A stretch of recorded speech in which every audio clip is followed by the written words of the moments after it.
네, 저는 지난 명절에 너무나 특별한 시간들을 보냈습니다.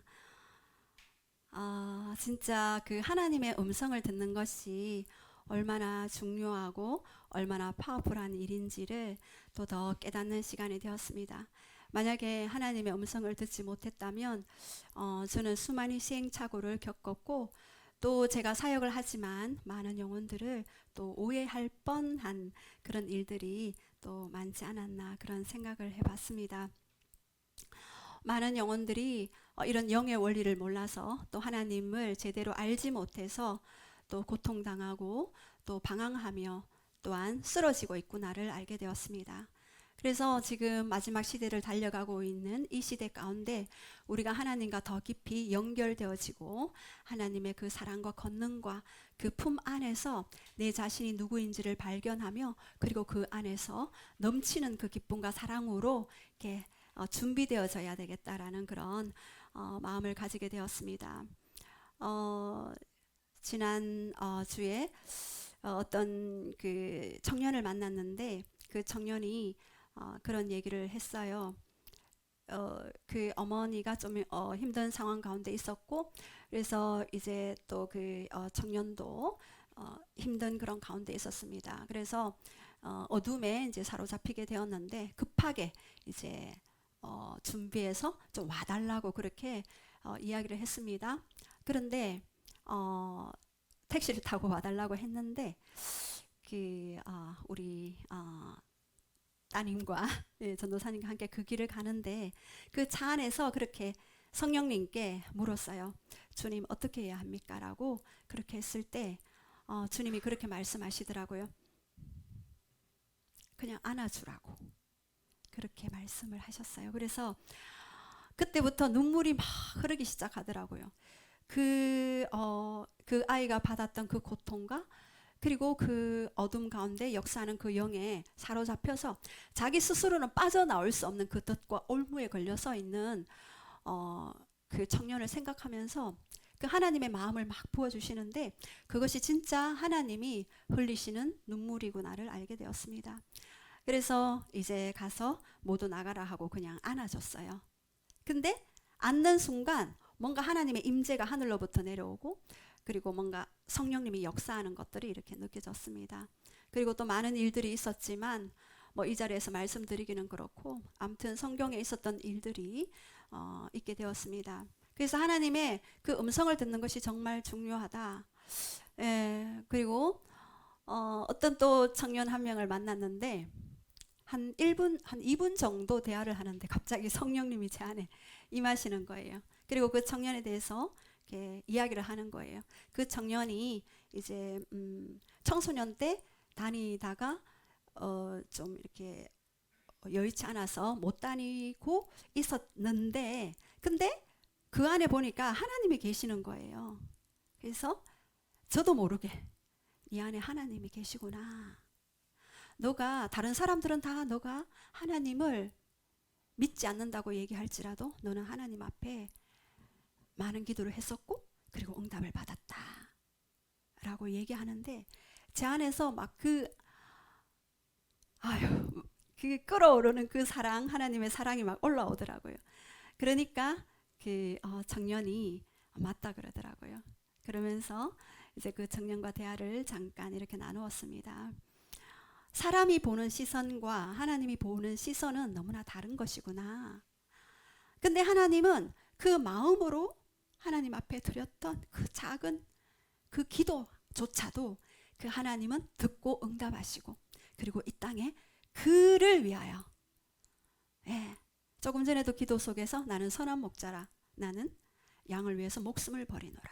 그 목숨을 버리셨던 그분이 그 양들의 각각의 이름을 알고 그에게 접근하시는 그 예수님의 마음을 보았습니다. 그래서 진짜 우리 예수님은 너무나 아름다우신 분이구나. 조금 전에 찬양에도 고백했듯이. 그래서 그 예수님을 만나면 내 영이 풀려지고 내 혼도 치유되고 그리고 내 육도 영에 굴복하게 되는 진짜 예수님이 누군지 어떤 모습인지 어떤 사랑인지 어떤 긍휼인지를 알게 되면 모든 사역의 패러다임이 다 바뀌어져요. 예. 사람의 어떤 많고 적음이 문제가 아니라 그 사람의 빈부, 뭐 격차의 문제가 아니라 그냥 그 한 영혼에 대한 아버지의 마음을 이렇게 부어지게 되고, 그리고 그 아버지의 사랑으로 그렇게 이렇게 대화하고 그리고 교제하고 그리고 복음을 전할 수 있겠구나. 그래서 많은 선교사님들이 이 사랑 때문에, 이 긍휼 때문에, 이 예수 그리스도의 아름다움 때문에 저 땅끝에 갈 수밖에 없는 그런 자가 되는구나를 알게 되었습니다. 그래서 많은 사람들이 이 하나님의 음성을 듣지 못해서 또 시행착오를 겪고, 그리고 하나님의 음성을 들었더라도 그 하나님의 음성에 반응하지 못하고, 그리고 나의 영과 혼과 육의 연약함 때문에 쓰러질 수밖에 없구나를 알게 되었습니다. 그래서 오늘 함께 여러분과 하나님의 그 음성을 듣는 것의 유익에 대해서 같이 나누기를 원합니다. 하나님은 말씀하시는 하나님이십니다. 히브리서 1장 1절에 옛적에는 어떻게 말씀하셨나요? 선지자를 통해서 여러 모양으로 그렇게 말씀하셨습니다. 천사나 환상이나 꿈을 통해서, 우림과 둠님을 통해서, 비유를 통해서, 또 환경을 통해서, 사람을 통해서 여러 가지로 말씀하셨습니다. 마지막에는 누구를 통해서요? 아들을 통해서 말씀하십니다. 그 아들을 통하여서 십자가에서 이미 우리에게 그냥 말씀하셨어요. 보이는 언어죠, 십자가는. 저는 그렇게 생각합니다. 보이는 언어로 말씀하셨구나. 그리고 그 십자가에 못 박혀 돌아가신 그 예수님을 만유의 상속자로 세우시고 우리를 공동 상속자로 세우셨습니다. 그리고 그 부활하신 그 부활의 영으로 말미암아 그 영으로 지금은 우리에게 내주하시고, 그리고 임하시는 성령님으로 말미암아 여러 부분, 여러 모양으로 말씀하시는 그런 부분들을 보게 되었습니다. 지금도 창세기 1장 2절에 흑암과 혼돈과 공허 가운데 있었지만 성령님이 그 위에 운행하십니다. 운행은 라합, 닭이 알을 품고 있는 그러한 부분이죠. 지금도 성령님이 이 장소 가운데 우리를 품고 계셔요. 이해하십니까? 느껴지십니까? 우리를 품고 계시고 안고 계시고 운행하시고 통치하시는 그 성령님의 그 기름 부음이 이 장소 가운데 역사하고 계십니다. 물론 성경을 통해서 주님이 우리에게 말씀하시죠. 성경은 보편적이고 아주 일반적이고 대중적인 하나님의 음성입니다. 성경이 텍스트예요. 그러나 또 개인적인 어떤 일들, 뭐 이사 문제라든가 아니면은 어떤 장소 이동이라든가 아니면 사역의 어떤 문제라든가 이런 부분들은 개인적으로 그 사람의 그 영과 교통하시면서 소통하시면서 그렇게 말씀하십니다. 예. 그런데요, 어떻게 들려지는지 아십니까? 성령님은 굉장히 인격적이에요. 우리가 듣고자 할 때 들려져요. 예. 그래서 저는 이렇게 기도회를 많이 하고 또 이런 기도 사역을 많이 했었는데요. 그 모여있는 사람들의 갈망의 수준에 따라, 갈망의 수준에 따라 그 모임이 달라지더라고요. 완전히 하나님 아니면 안 돼요. 나에게 예수 그리스도가 아니면 죽음을 달라. 이런 사람들이 모여 있잖아요. 그러면 메시지를 할 때 제가 빨려 들어가요. 빨려 들어가는데, 우리 아동부 친구들 그때 할 때 주시려면 주시고 뭐 마시려면 마시고 이렇게 앉아 있으면은요, 제가 뭔가 이게 탁탁 튕겨 나오는 게 느껴지거든요. 그래서 진짜 그 사람의 그 마음이 진짜 중요하구나. 인격이신 성령님이 그 마음의 갈망의 수준의 정도에 따라서 역사하시는구나를 그렇게 알게 되었습니다. 그래서 우리 하나님은 말씀하시는 하나님이시고요, 말씀하시기를 기뻐하십니다. 자, 그렇다면 첫 번째, 누가 하나님의 음성을 들을 수 있는가? 가장 기본적인 거죠. 첫 번째, 하나님의 자녀된 자죠. 자, 요한복음 10장 27절 우리 다 함께 선포하겠습니다. 시작. 내 양은 내 음성을 들으며 나는 그들을 알며 그들은 나를 따르느니라. 예, 여기에서 우리가 양으로 예수님이 표현하셨습니다. 양은요, 시력이 나빠요. 1m 이상 되는 물체를 분간할 수가 없죠.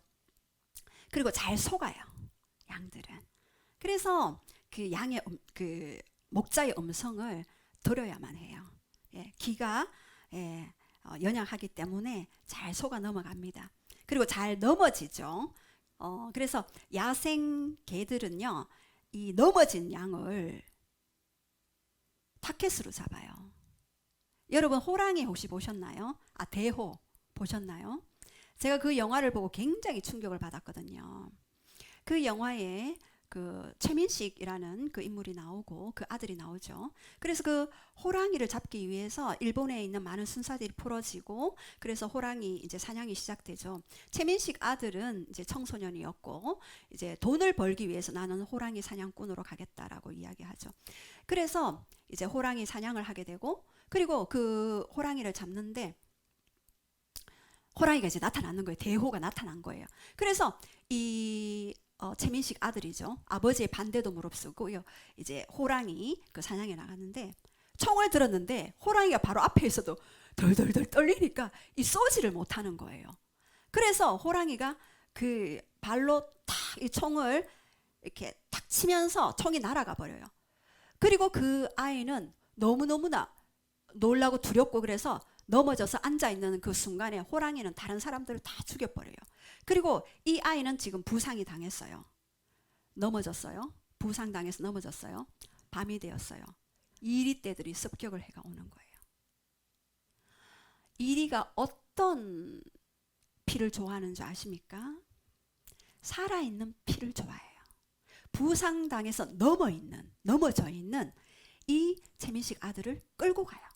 그리고 완전히 그냥 육은 아무 힘을 발휘하지 못하고 이 이리떼가 심장을, 피를 빨아먹고 심장을 이렇게 뜯는 그거를 봤어요. 제가 그걸 보면서 아, 영적 전쟁이 바로 이러한 것이구나. 넘어진 자. 네. 살아있다 하지만 넘어져서 더 이상 힘을 쓸 수 없는 자들이 이리떼와 같이 악한 영들이 와서 그 살아있는 피를 먹지만 힘을 하지 못하는. 예. 그래서 제가 그것을 뜯어먹는 것 장면을 보면서 아, 그것이 영적인 전쟁의 그 표상이다라고. 그래서 여러분 한번 꼭 그 대오라는 영화를 한번 보시면 그 영적 전쟁과 연관지어서 보면은 정신이 확 들 것입니다. 그래서 양은 넘어지면은 자기 스스로 혼자 일어설 수가 없어요. 그래서 목자가 옆에서 이렇게 세워져야 또 일어설 수가 있는 것입니다. 그리고 방향 감각이 없어요. 제못 때려요. 그래서 반드시 양은 목자의 음성을 듣고 따라가야지만이 넘어지지도 않고 방향 감각을 잘 잡아서 갈 수가 있는 것입니다.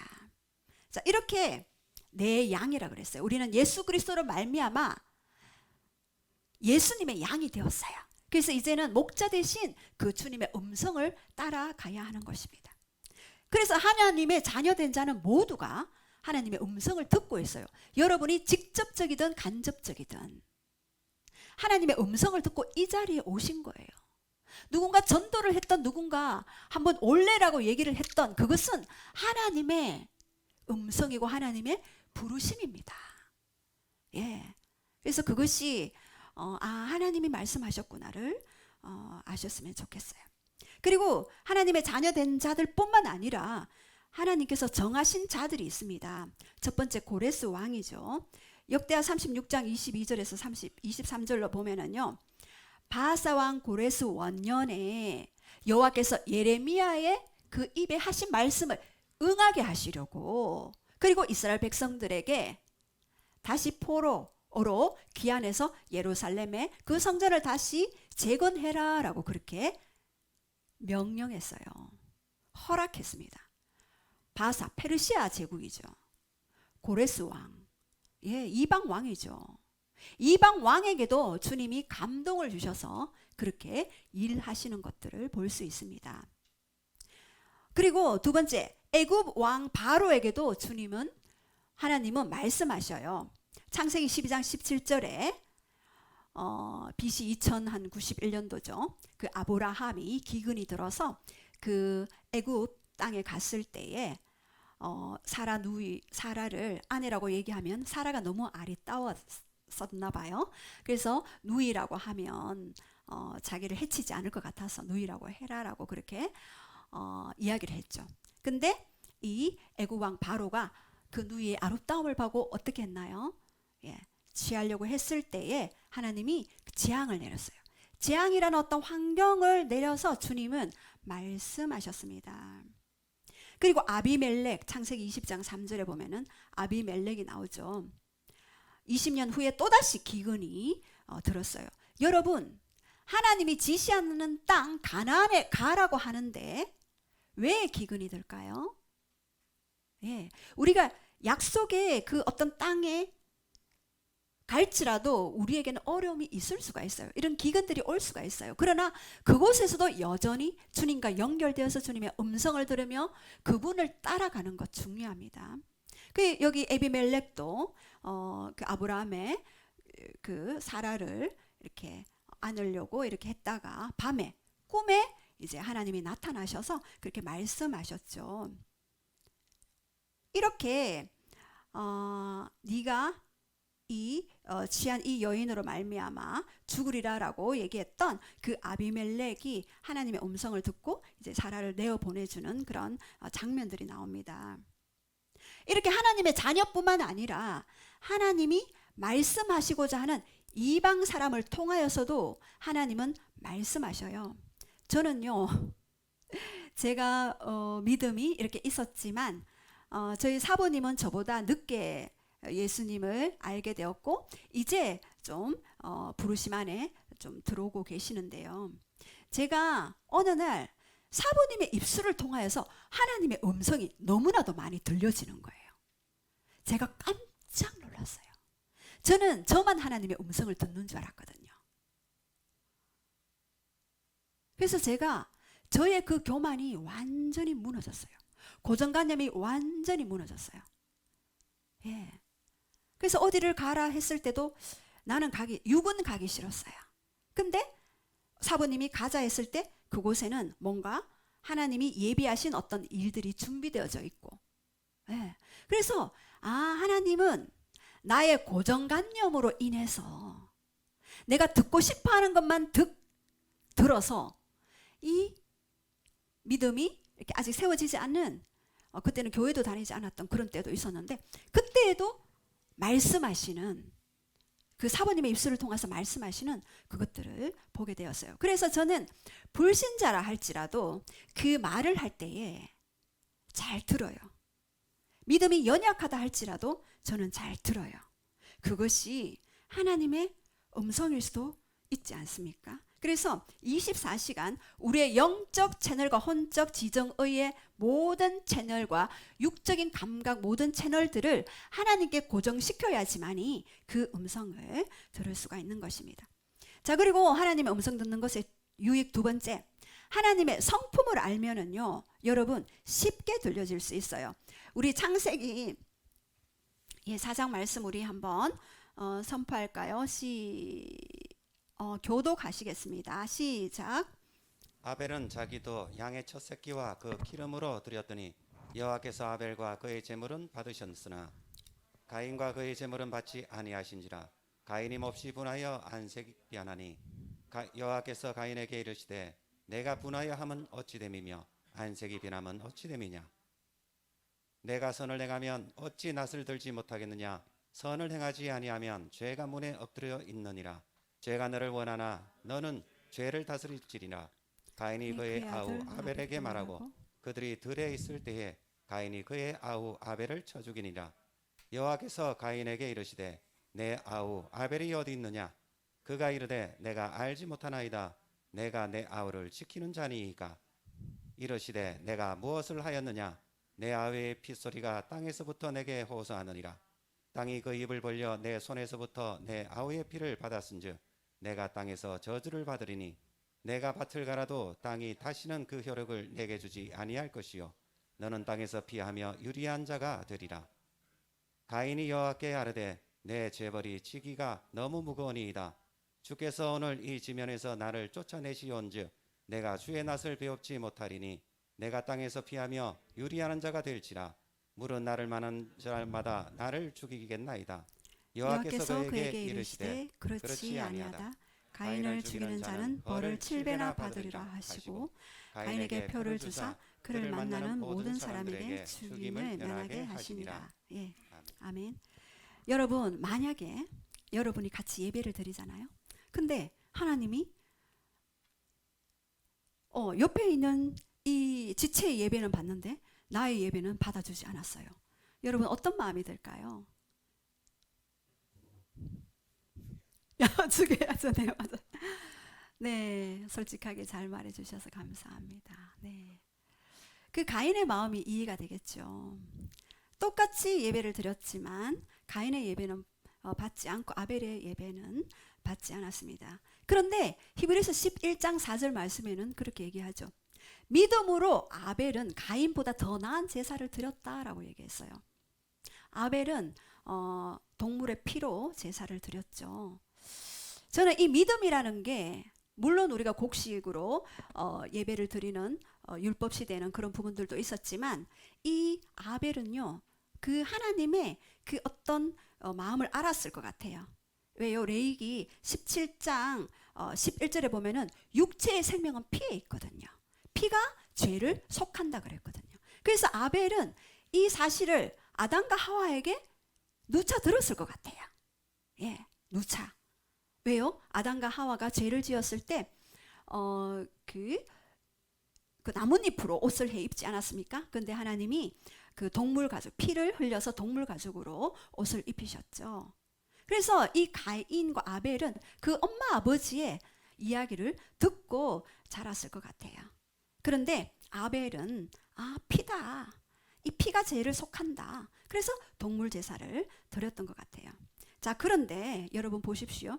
율법 시대 이전에 모세를 통해서 율법이 지어졌잖아요. 율법 시대 이전에도 하나님은 가인을 찾아오셨어요. 아벨이 죽었을 때 가인에게 말씀하셨어요. 살인자 가인에게 동생 아벨이 어디 있느냐, 그 피가 땅에서 호소한다라고 그렇게 이야기했어요. 한번 생각해 보십시오.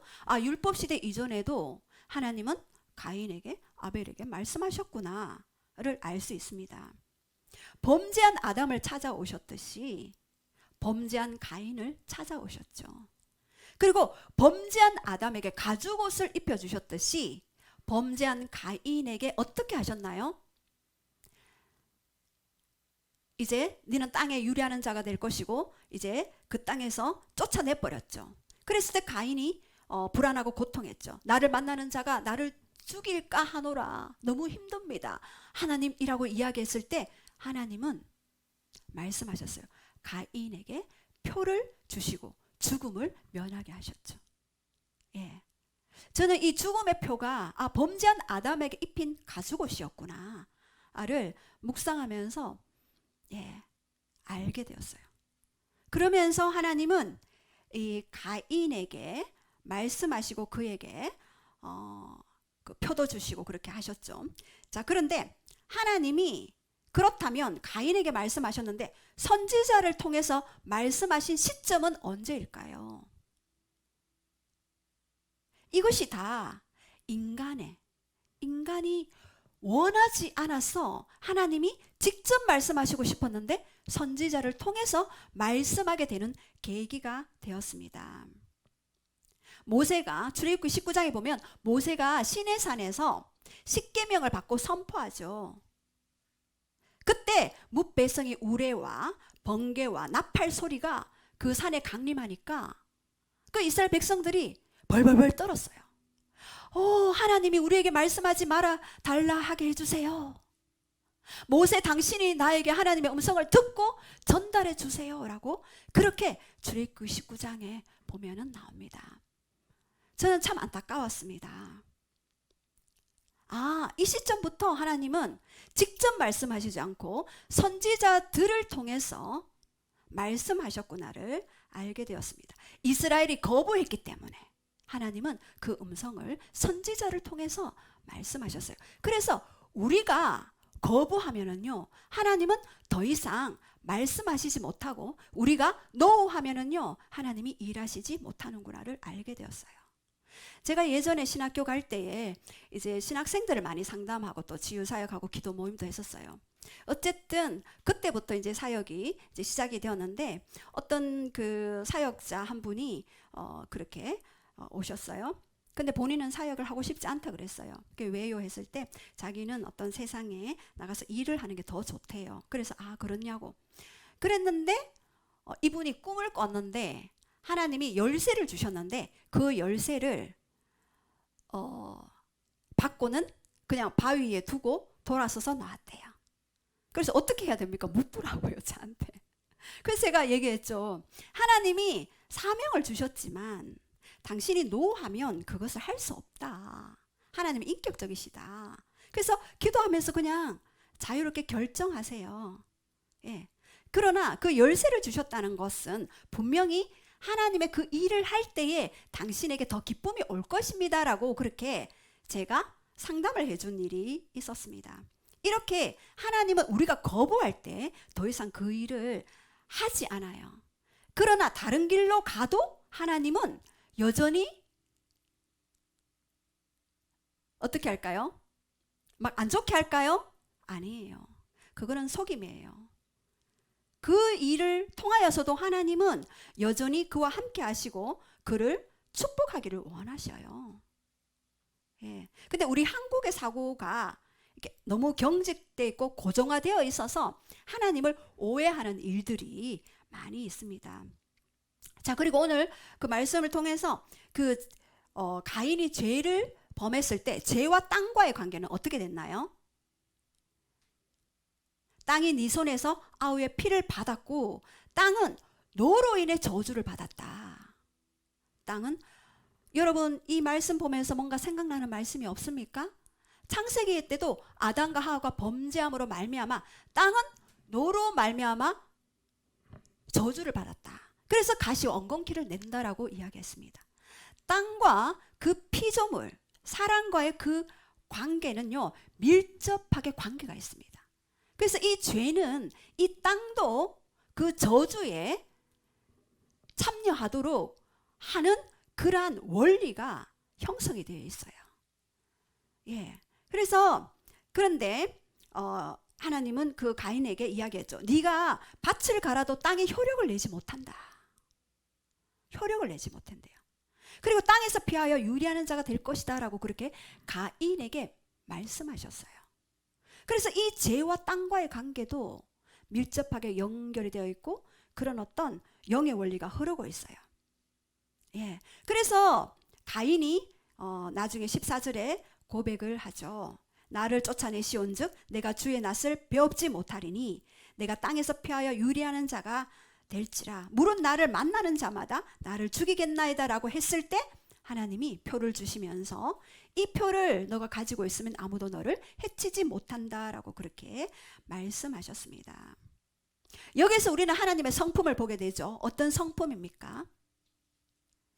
죄에 대한 대가는 있지만 가인은 보호하시죠. 죽지 않도록. 그것이 바로 하나님의 긍휼입니다. 여러분, 이 하나님의 긍휼을 여러분은 이해하실 때 여러분은 좀 더 차원 높은 하나님의 그 마음들을 알게 될 거예요. 그래서 이 긍휼은 히브리어로 라함이라는 뜻을 가지고 있죠. 자궁.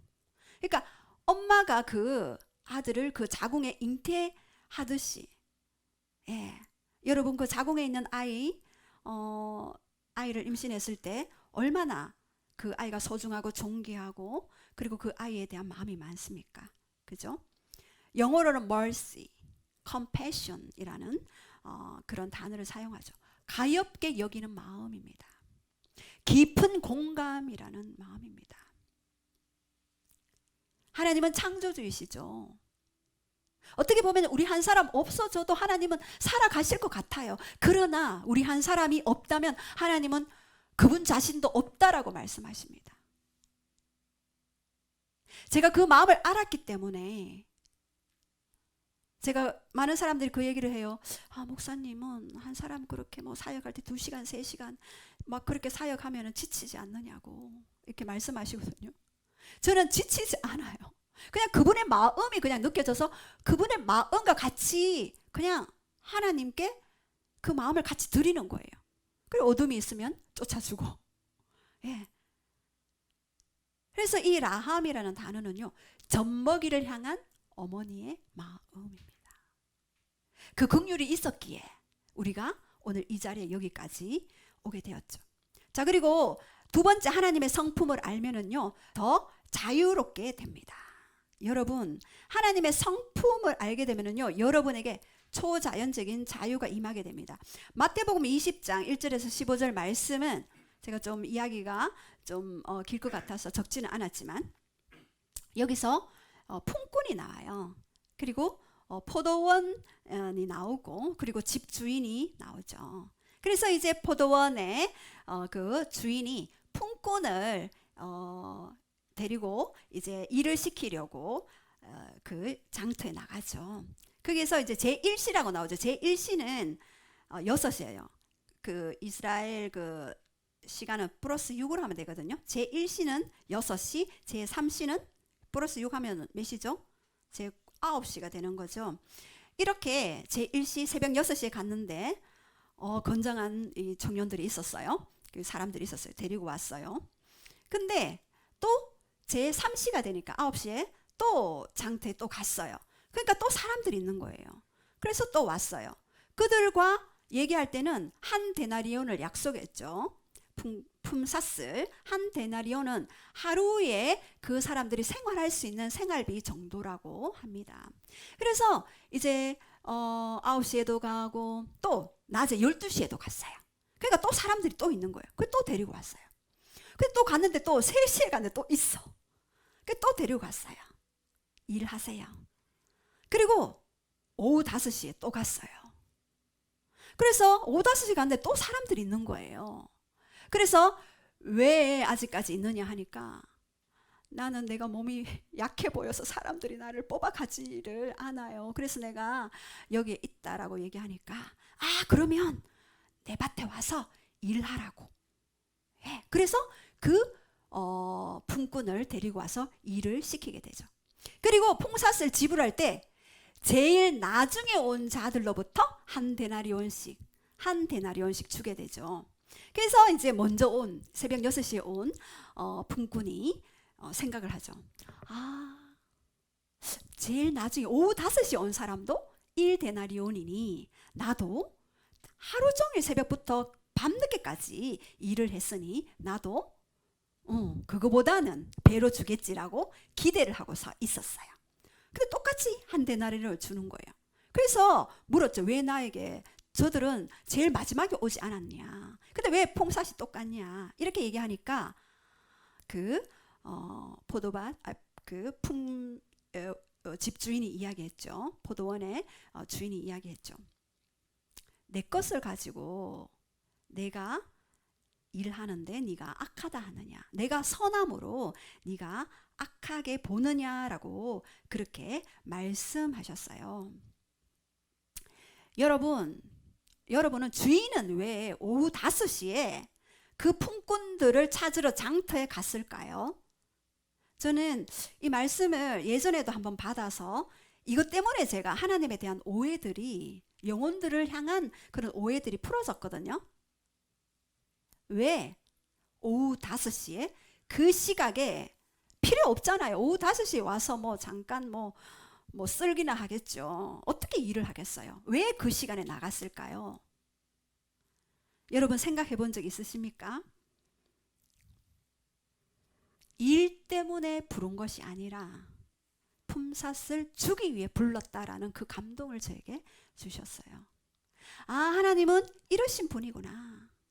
자기가 일도 못하고 몸이 병약해서 일도 못하고 이런 상황 가운데 하나님은 그를 배려해서 그의 생계를 해결해 주시기 위해서 오후 5시에 나가서 그를 불러들였구나를 알게 되었어요. 물론 이 말씀은 그 먼저 온 자들은 유대인의 언약적인 그런 어떤 약속을 한 그런 하나님과의 관계이고, 나중에 온 자들은 이방인을 이야기하는 것도 있지만, 실제로 하나님은 그렇게 일하십니다. 주인의 눈에는요, 일거리가 없어서 일을 못하는 자들을 향해서 가 있었습니다. 그리고 그들과 언약을 맺고 포도원으로 불러들였죠. 예. 먼저 온 자들은 주인의 이 후함에 반발했죠. 그럴 수 있죠. 예. 근데 주인의 마음을 헤아렸다면 두털거리는 것이 아니라 오히려 더 같이 축복했을 수도 있죠. 그래서 그 마태복음 20장 15절에 보면은요, 너가 그 악한 눈으로 바라보느냐라고 했을 때, 이 악한 눈은 뭐냐 하면은요, 인색한 눈이라는 그런 단어를 사용해요. 인색하게 바라보느냐. 저는 오후 5시에 나가서 그 품꾼을 불러 드렸던 그 하나님의 선하심을 보았어요. 이것은 세상의 경영 원리와 다르죠. 예. 세상의 계산법과 달라요. 이해할 수 없는 그런 방식이죠. 이것이 바로 은혜입니다.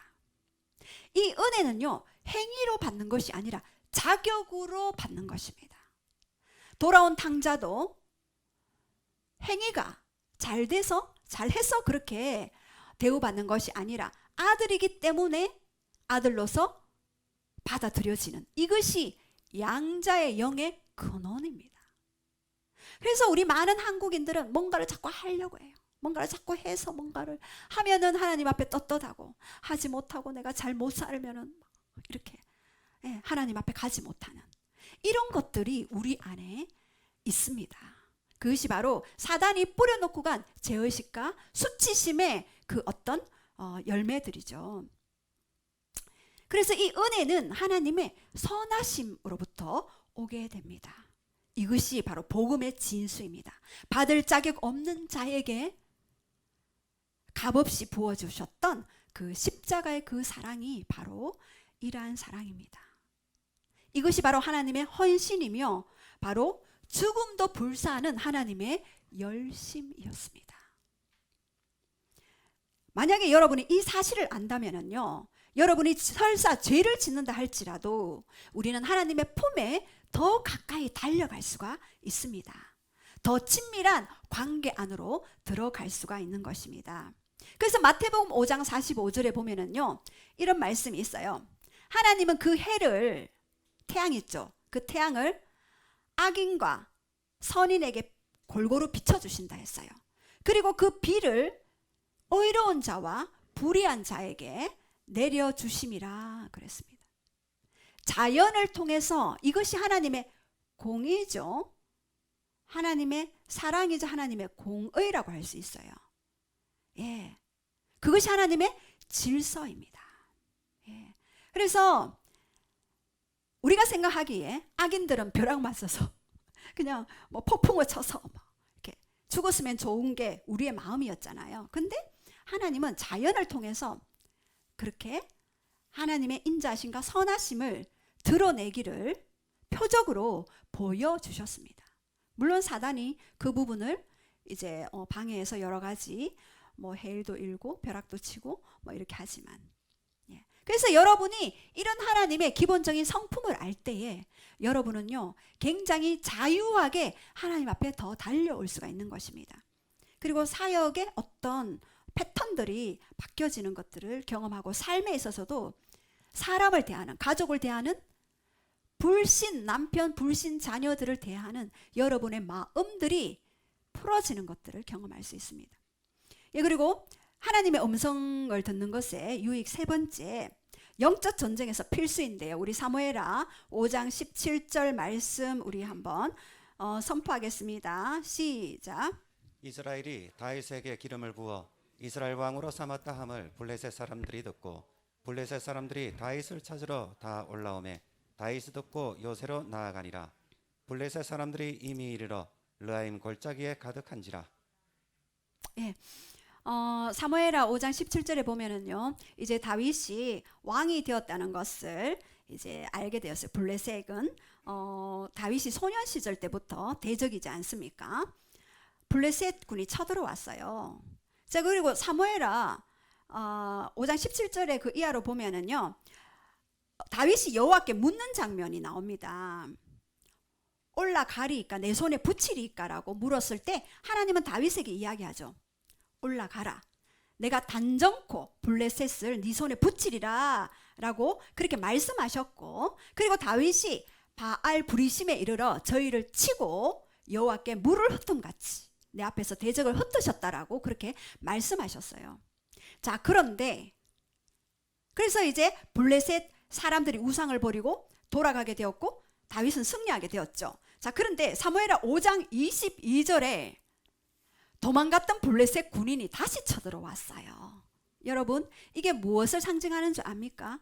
우리에게는 블레셋 군과 같은 어둠들이 있어요. 도망갔지만 다시 올 수가 있습니다. 그럴 때 여러분은 다윗은요, 하나님께 다시 묻게 됩니다. 사무엘하 5장 22절에 보면은 블레셋 사람이 다시 올라와서 르바임 골짜기에 편만한지라. 그래서 여러분 보세요. 똑같은 그 블레셋 군인이었어요. 그리고 똑같은 장소 르바임 골짜기였어요. 자, 그렇다면 우리가 익숙한 어떤 장소, 익숙한 사람이지 않습니까? 그러면 우리가 익숙하게 뭔가 대할 수도 있지만 다윗은요, 항상 하나님께 이때에도 물어봤어요. 내가 올라갈까요? 라고 얘기했을 때 하나님은 또 다른 전략을 이야기하십니다. 올라가지 말고 이제는 뒤로 돌아서 뽕나무 숲을 맞은편에서 저희를 엄습해라. 그리고 뽕나무 숲에서 자박자박 이 소리가 들리거든 그때 공격해라라고 그렇게 말씀하십니다. 예, 그래서 이렇게 다윗은 똑같은 장소, 똑같은 그 적군이 쳐들어왔지만 하나님께 여전히 물었을 때 하나님은 다른 전략을 항상 말씀하십니다. 예, 그래서 우리가 하나님께 물으면은요, 하나님의 전쟁이 되어집니다. 그래서 우리가 기도하면은요, 하나님의 일이 되어져 버려요. 자, 따라합시다. 우리가 기도하면 하나님의 일이 되어진다. 예, 그래서 시편 68편 19절에 보면은요, 날마다 우리 짐을 지시는 주, 곧 우리의 구원이신 하나님을 찬송할지어다. 예, 그래서 여러분 이 사실을 이해하셔야 돼요. 그러면 여러분들이 그 경계선을 확실히 정할 수가 있는 것입니다. 그래서 저는 늘 같은 사역의 패러다임이 계속해서 뭐 힘든 사람들이 여전히 오죠. 그러나 똑같은 방식으로 대하지 않아요.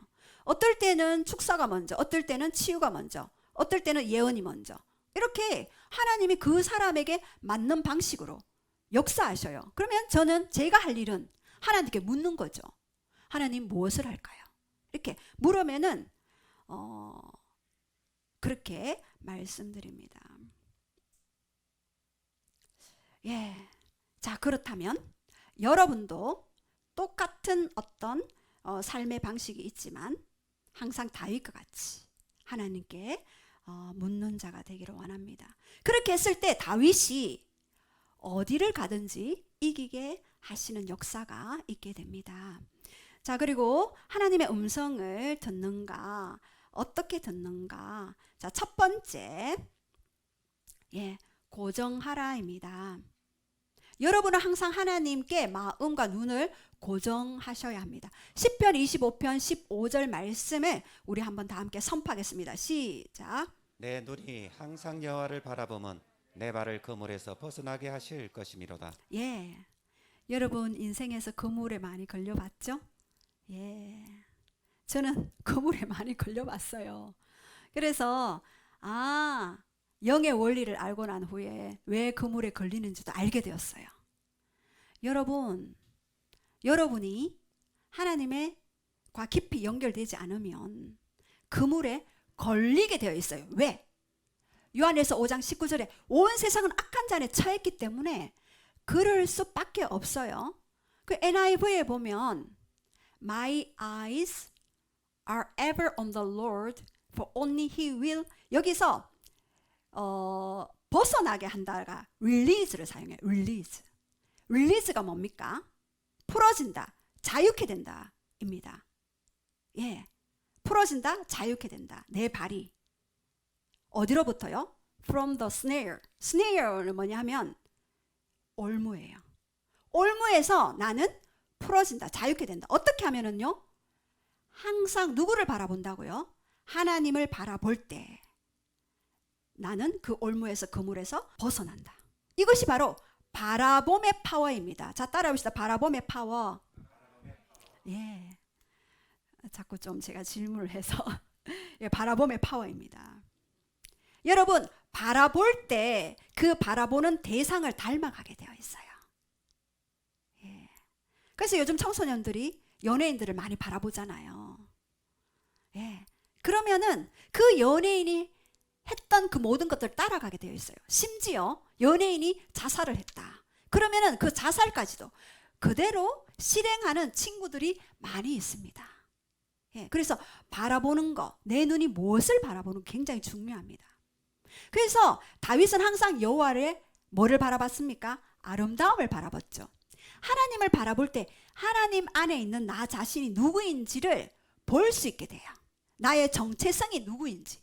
그러니까 하나님의 아름다움을 바라보잖아요. 그러면 나도 아름답게 되어 있어요. 여러분 그렇지 않습니까? 저는 하나님의 아름다움을 많이 구했어요. 지금 아름답지 않습니까, 여러분? 예. 하나님의 아름다움을 구했기 때문에 하나님의 그 아름다움의 속성들이 풀어지게 되더라고요. 예.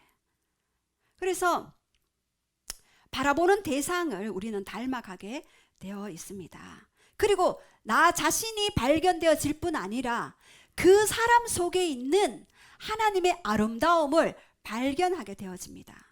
이것이 모든 사역의 예언의 기초라고 생각합니다. 저는 예, 그 사람 안에 있는 하나님의 아름다움을 발견해 꺼집어내 주는 것, 이것이 모든 사역 예언의 기초, 치유의 기초입니다. 그래서 하나님의 눈으로부터 시작되어지는 거죠. 예. 자, 하나님의 음성을 듣는데 첫 번째 뭐라고요? 고정하라. 어디에? 하나님의 마음에 고정하라. 두 번째, 인지하는 거. 자, 사무엘하 8장 6절 한번 선포하겠습니다. 시작. 다윗이 다메섹 아람에 수비대를 두매 아람 사람이 다윗 종이 되어 조공을 바치니라. 다윗이 어디로 가든지 여호와께서 이기게 하시니라. 예, 이때에는요 다윗이 이제 왕의 위치에 서 있을 때예요. 다윗도 베들레헴에서 유년기를 보냈죠. 그 다음에 기브아에서, 아둘람에서, 그리고 한 그 헤브론에서 한 지파의 왕이 되었죠. 그리고 마지막 예루살렘에서 온 나라의 통치자가 된 그때에 다윗이 왕이 되었을 때 주변 국가들이요 다윗에게 왔을 때 다윗은 모든 전쟁에서 다 승리했어요. 이 과정들을 거쳤기 때문에 하나님만 바라보고 하나님이 전쟁의 용사이고 주인이시다는 것을 알기 때문에 모든 전쟁에서 승리하게 되었습니다. 블레셋, 모압, 소바, 아람, 암몬, 아멜렉, 암몬, 모든 족속들을 다 이기게 되었습니다. 여러분은 임마누엘 하나님, 늘 나와 함께 하시는 그 하나님, 예, 여호와께서 다윗에게 어디로 가시든지 함께 하셨기 때문에 이기게 하신 것을 여러분 인지하기 위해서는 여러분 스스로가 예수님이 내 옆에 계시지. 여러분이 운전할 때도 예수님이 여기 계시지. 예, 여러분이 어떤 일터에서 일을 할 때도 예수님이 여기 계시지. 그분을 계속해서 인지하고 그분을 임마누엘로 초청할 때 승리의 길을 갈 수가 있고 그리고 음성을 더 깊이 들을 수가 있는 것입니다. 그리고 세 번째, 하나님의 음성을 듣기 위해서는 질문하셔야 돼요. 성령님의 인격이기 때문에 우리가 질문하는 것을 대답해 주셔요. 질문하셔야 됩니다. 어떻게 질문하느냐? 삶의 전반적으로 구체적으로 질문하셔야 돼요. 제가 여기 건축을 시작할 때에 그 소장님을 누구로 할까요? 라고 딱 질문을 했어요. 근데 어떤 한 집사님의 그 남편의 얼굴을 딱 비춰주셨어요. 하나님 이분 아니잖아요. 이분은 그 교회를 별로 안 좋아하시는 분인데 왜 이분을 보여주십니까? 아니에요. 그리고는 제가 말았어요. 근데 또 기도하는데 또 그분의 얼굴이 또 비춰지는 거예요. 이분은 교회에 대해서 별로 안 좋아하시는 분인데요 라고 했는데 또 그분의 얼굴을 비춰주셨어요. 그래서 이분으로 하라. 내가 할 일이 있다 그랬어요. 그래서 제가 마음에 딱 결정을 탁 할 때 마음의 자유함이 확 풀어지더라고요. 그래서 그분에게 맡겼어요. 그리고 이 건축을 할 때 하나님께 맡겨니까 하나님이 경영자가 되는 거예요. 통치자가 되는 거예요. 그랬는데 내역서가 오잖아요. 뭐 목재비 얼마, 목재비 얼마. 하나도 살피지 않았어요. 총계만 딱 봤어요. 그리고 그 다음 날이 되기 전에 하루 전날이나 아니면 약속하신 그 날짜에 붙여드렸어요. 끝에 뭐 10원 뭐 이런 것도 다 붙여드렸어요. 제가 왜 그렇게 했냐. 하나님이 그렇게 하라고 하셨어요. 그래서 기도하면서 하나님이 결정하셨으니 하나님이 일하세요라고 그렇게 했는데 또 막 간식비도 막 이렇게 적혀 있었어요. 그 일꾼들 간식하잖아요. 그러나 저는 찾아올 때마다 간식을 막 사가지고 갔어요. 너무 수고 많으시죠. 진짜 고생 많으시죠. 그러면서 막 간식을 또 쫙 대접해드렸어요. 이분들이 그 간식 하나에 얼굴이 막 밝아지면서 더 꼼꼼하게 한 번 바르고 두 번. 아무튼 너무 행복하게 이 건물이 지어진 거예요. 그리고 마지막에도 하나님이 그 보너스를 주라. 그래서 그 주시는 금액 그대로 그냥. 예. 그래서 제가 아이들에게도 그저께 밥을 먹으면서 얘기를 했어요. 이렇게 얘기하더라고요. 이렇게 돈에 대해서 얘기하더라고요. 그래서 제가 그랬어요.